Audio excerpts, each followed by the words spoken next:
hoping you can see that properly. Okay, this is the book I have been working from. I should mention that I'm an intermediate pianist, self-taught, kind of. I've got a piano teacher, and some of the stuff I've noticed via the piano teacher I'll share with you here now. Effectively, I'm going to show you what the first Hanon exercise is and what I've discovered about it. A lot of people, when they do Hanon exercises, like the first exercise, I'm just going to give you a demonstration of what it is. It's basically 1, miss 1, 2, 3.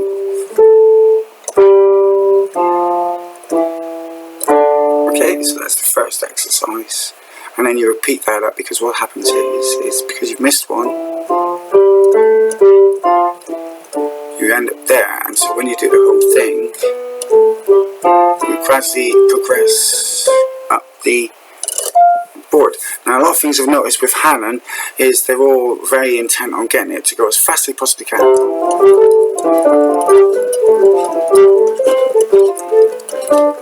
Which is really great, you know what I mean? And yeah, there is a place for that, but basically how Hanon describes you should do it is graduate your tempo up, starting from 106, starting from 60, and then working your way up to 108. And if it's possible for you to see it there in the description of the box up there. I've not really got a great setup, I'm explaining it more than I'm intent on showing it to you. But in there it says MM, which means graduating up. So Hanon suggests that you do 4 runs up and down the guitar, up piano I should say. It's a different tutorial. And then what happens is you graduate to the next, straight into the next exercise. So you start this one off nice and slow, get to a fast speed, and the next one not so fast, then you'll be ready for the next speed. Just quickly check and make sure it's all right. Okay, so here we are, giving you my take on it. So what we're going to do is we start off the first one relatively slow. You would actually start down here, but for convenience I'm just going to show you it. So you go relatively slow. Now if you know from the Hanon book, you go up and down a lot further than I'm going to be showing you. So you don't want to spend all your afternoon watching me make your way through this exercise. Okay, turn around on that note, which will be the next octave up.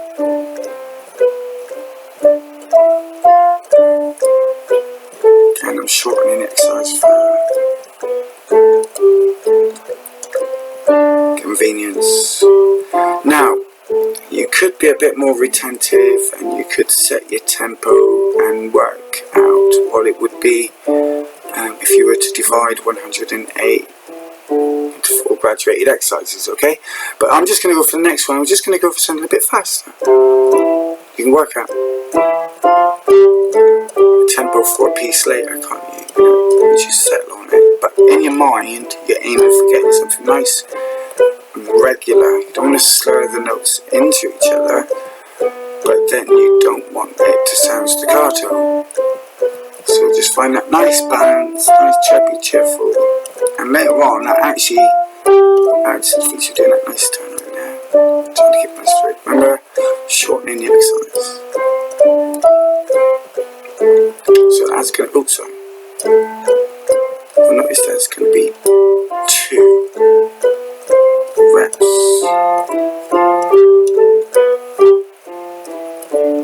Okay, so the next one is going to be now a little bit faster.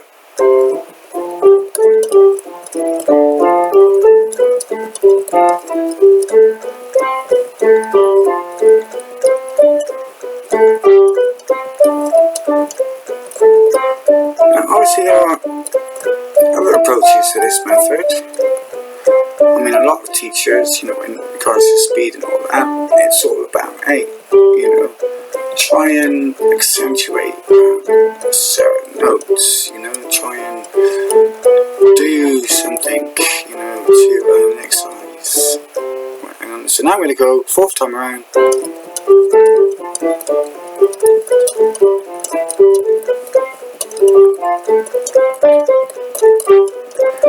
don't use Cali working too subconsciously. I think your mind. Oops.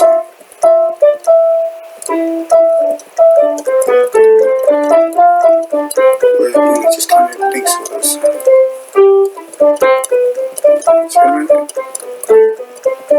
Trying to give that general overall.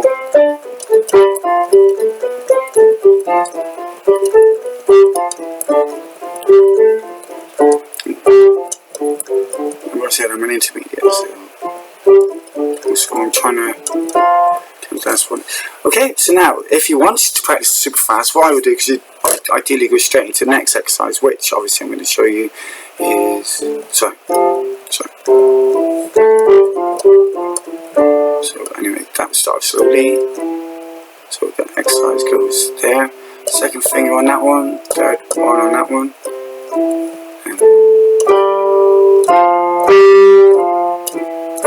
See what I did? And again, third one, second finger. And see what I did? You can kind of do that in little phrases, wouldn't you? Okay, now we'll do the turn. That's the second one. Just if you want it for fun, when it comes around on the back way, obviously you're going to go to third finger on this one, second finger on this one now. So I got almost into the mindset of the next exercise.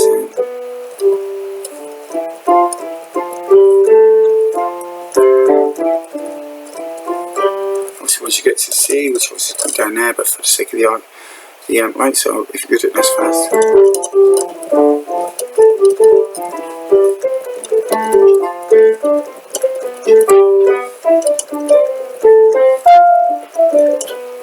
But anyway, I was going to say you could do super fast now with the first hand exercise, which is sorry.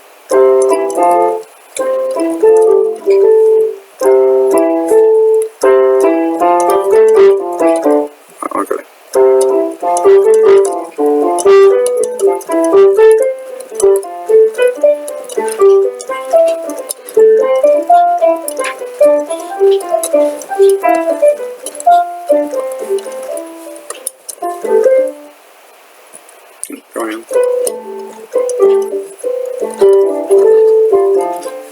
Anyway, you get the general gist. I'm sorry, I was just because I'm jumping between different exercises, which obviously is going to be a little bit confusing. But anyway, 3 exercises is a good one for any Hannon just beginner to start out on. So I'll just give you the third and final exercise just for now. Obviously, it's going to be a lot more, and this one is a fun one based on the first one. It's quite helpful. So instead of going this time, you're going to be going one time.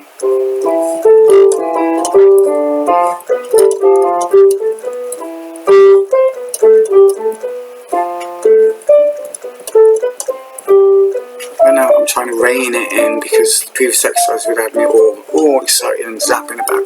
And that's the thing, you see, when you do the Hannon, like without a care for what the whole point of it is, I think, is when you then start zipping into it, yes, you do get faster, but sometimes it's like a slurry of notes, and are they really in unison, and you're trying to help yourself. I've found that since I started doing it the correct way, everything's gotten so much neater and tidier, and I've got more control over what I'm doing, whereas before it was just like, again, using the first exercise. So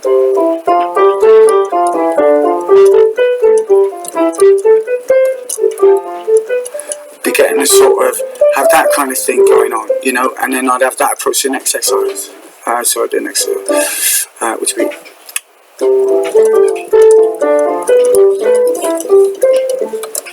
and it just be a case of how fast can I do it? I don't think that's the point. I think there's a lot more control in that. But yeah, if you want to graduate your exercises up to a 5th degree for that extra, so how fast can I go? How low can you go? But at the end of the point is that by doing it carefully and gradually, you build up the exercises necessary to perform at speed, and you gain independence of your fingers in a way that you kind of don't get when you're just kind of throwing them across the board. hoping to go as fast as you can and impress all your friends. That's not it. That's what the classical pieces are designed to do: impress you and make it look good in front of your friends. Hanon exercises are for perfecting technique and making yourself as good as you can possibly be. And the way that's done is by an approach that's been developed by an expert, based upon his long years of training and all the things he discovered and found along the way. Also, like I found how it's supposed to be done, in spite of how everyone else recommends you do it. But yeah, there are great ways to interpret the Hanon exercises, doing different keys, accentuate different notes, and all of them are really, really beneficial. But they are, I think, a bonus technique. Like we're going on to the 5th run. These would be more of a bonus. Okay, I'm happy how that turned out. I did do this before, but you might want working. But I think the second time around was probably better.